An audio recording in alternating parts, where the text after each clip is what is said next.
Third Siege of Limerick. This one gets a bit confusing. It's a good thing you have it on video. It was less about Ireland versus England. It was part of what was known as the War of the Two Kings, the Williamite and Jacobite War. So, the Williamites were the followers of Prince William of Orange, the Dutch prince. He was Protestant. He was also trying to take over the throne of England, replacing his father-in-law, King James of Scotland, who was a Catholic king. So King James got overthrown by Prince William from the Netherlands, but he wasn't willing to go down without a fight, so he raised an army, who were called Jacobites, and led war against Prince William. Now, this was a war of Catholics versus Protestants, but on each side of the army you had Irish, English, Scottish, Welsh, French, Dutch, Spanish, German, Danish.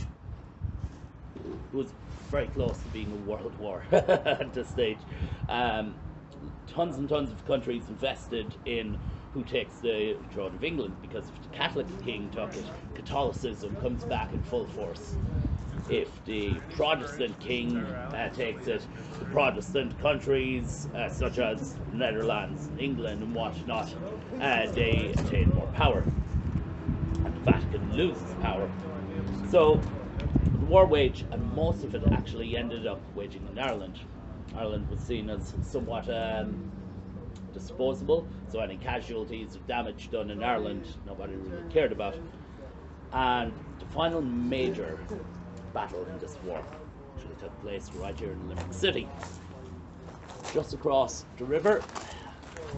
So we had two armies meet, and in the year 1690 the Jacobite army and the Catholic army, which for historical purposes we'll say is what we root for, so that's decided we're fighting for Irish rights. They actually managed to push the Williamite army back. They destroyed the cannons and defended the city, but a year later the Williamites came back, a lot more men and a lot more cannons, so the Jacobites ended up retreating across the river. The mayor of Limerick at the time, Father de Ginkle, they believe he might have been colourblind. He mistook which army was crossing over Thomond Bridge, so he gave the order to draw the drawbridge, trapped his own men on the outside of the bridge with the enemy army on the other side of the river. So it was kind of like shooting a fish in a barrel. Your option was try to fight your way off the bridge, which wasn't happening, or jump. Unfortunately, that part of the river, very, very dangerous. The undercurrents will drag you under, especially if you're wearing armour, you're not getting back out.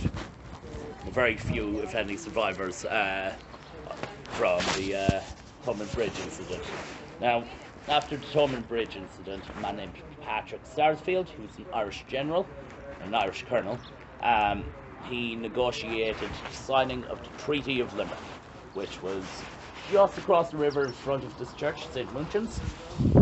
They carved it onto the treaty stone. So on top of ending the war, saying that the Jacobite army surrenders, Limerick City surrenders, etc., it did also guarantee a number of things, such as the rights to work, education and religious freedom of all Irish Catholics. This was what England promised us.